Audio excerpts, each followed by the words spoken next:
ROI versus ROAS, né? A gente tem essa discussão com alguns clientes que geralmente têm um entendimento maior, né? Que é a questão do ROI, né? O retorno sobre investimento. E o ROAS, que seria o Return Over Ad Spend, que seria basicamente o retorno sobre o gasto em anúncios, né? Essa discussão é bem complexa, geralmente os clientes ficam... tipo, a gente fala sobre ROI, daí tem alguns clientes que falam, não, mas ROI é sobre todos os investimentos, inclui AV4, inclui, sei lá, os meus funcionários, deveria ser ROAS, né? Mas o que tu acha de tudo isso, assim? Cara, eu acredito que o ROAS, ele tá dentro do ROI, né? Ele faz parte do ROI. Isso geralmente acontece quando o cliente ele tem um nível de consciência mais alto, né?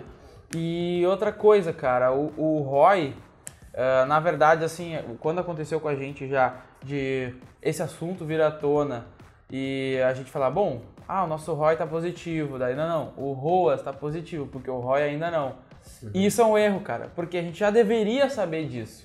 Sim. O que acontece? O cliente não abre pra gente a situação interna da empresa. E isso é muito negativo, porque a gente enxerga só o que a gente enxerga aqui, né? Se a gente trabalha remotamente ou até mesmo na própria empresa, e a gente está enxergando um resultado positivo. E o cliente lá está enxergando um resultado negativo, porque ele está olhando para o ROI e a gente para o ROAS.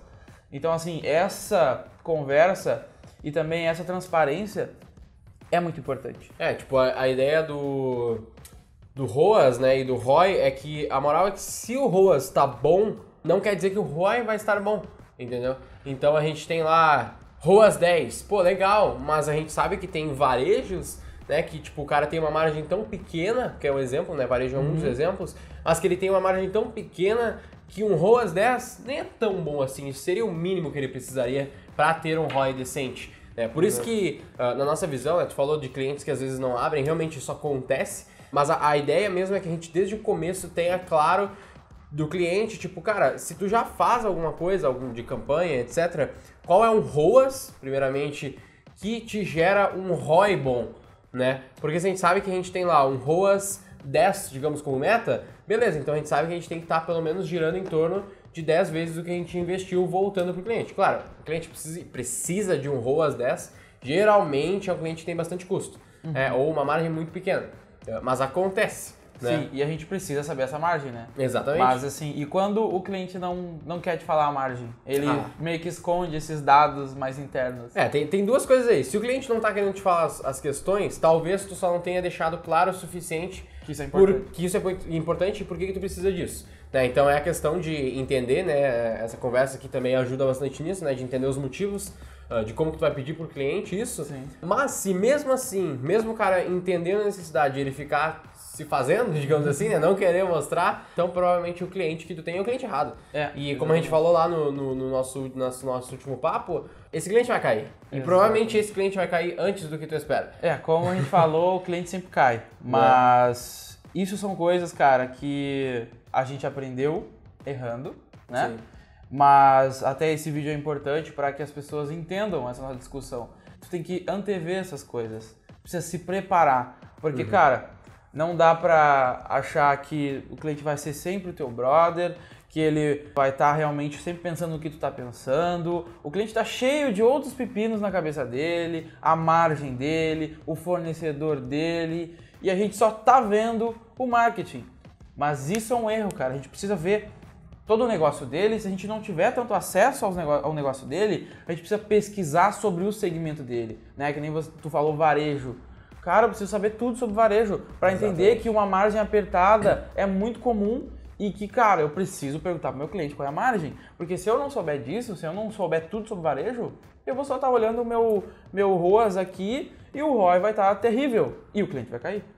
Realmente, né, essa questão de que, resumindo, na verdade, os dois se complementam, né? Se completam porque se tu tem um ROI bom, naturalmente tu vai ter um ROAS aceitável, né? Porque o ROAS é um dos aspectos que compõem o ROI, né? Então, se tu olha só pro ROI, no fim das contas, tu não vai ter problemas. Exato. Claro, sabendo que o ROI não deve ser calculado apenas do valor de mídia. Não, mas realmente, né, os dois se complementam totalmente, né? E lembrando, né, que o ROAS, ele é um pedaço do ROI. E se o cara tem ciência disso, tá acompanhando o ROI mesmo, né, o ROI de verdade, no fim das contas ele vai ter total tranquilidade, porque no fim das contas se tu tem um ROI bom, provavelmente o teu ROAS também tá legal. Sim. Então é uma questão que se complementa bastante. Né? Exatamente. O erro tá em só olhar o ROAS e não entender o ROI do cliente. Exato. Então essa transparência, essa parceria, essa troca de ideias é indispensável para que, cara, o ROI fique claro e que seja algo que os dois vão estar sempre conversando sobre o assunto, que não seja mistério. E lembrando que o ROI é o que garante a sobrevivência do negócio. Exatamente. Se o cara tá tendo ROI, significa que ele tá lucrando. Se ele tá lucrando, significa que ele vai manter a operação. Mas até, né, acho que isso basicamente fecha, né, mas eu acho que uma dica pra gente finalizar, assim, esse papo é que no dia a dia é ruim, na verdade é burocrático a gente tá, avaliando o ROI mesmo, aquela questão de, tipo, todos os custos e tal, e geralmente fica até difícil no dia a dia ou semanalmente o cara tá avaliando. Então, uma coisa que é boa é tu, como a gente disse, os dois se complementam, né? Então, tu sabendo o ROI de verdade, tu consegue saber, digamos, uma meta de ROAS, né? Então aí tu consegue pensar assim, beleza, se no meu varejo lá eu tenho uma margem X, então meu ROAS mínimo que eu tenho que estar atingindo ali sempre é um ROAS 6, 6,5, né? Digamos quanto a margem.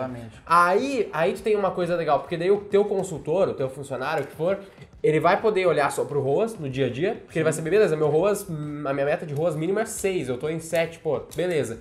Porque ele sabe que lá na frente esse ROAS vai estar gerando um ROI que sobrevive o negócio do cara, né? Exatamente. E eu queria também entender do pessoal o que eles acham. A gente queria colocar isso em discussão. Coloquem aqui embaixo as experiências de vocês com ROI e ROAS. Os clientes de vocês já questionaram isso? Vocês já tiveram problemas? Ou até se os clientes, né, como a gente falou, tem muitos clientes que não compartilham as informações, isso é comum? Ou os clientes de vocês, se vocês atuam com clientes, né, no estilo consultor, se eles compartilham as informações ou se eles são mais fechados? Comenta aqui embaixo que a gente vai adorar entrar nessa discussão.